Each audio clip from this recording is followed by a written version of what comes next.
Iloilo. Dito na tayo sa barko. Medyo madaling araw galing sa Iloilo. Ngayon na nakarating dito. At least dito kami sa barko. Kaso lang medyo okay na rin to. Dito malaki naman eh. Ito.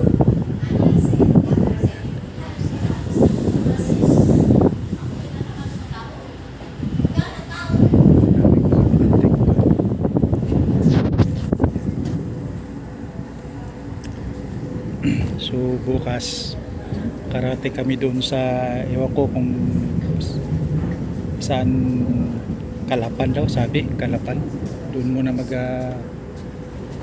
Kalapan, tapos Kalapan, hindi ko alam, kakita naman natin mamaya kasi nasakyan ko dati Tugo, mulang Batangas hanggang dito, diretso, pero ito hindi ko alam.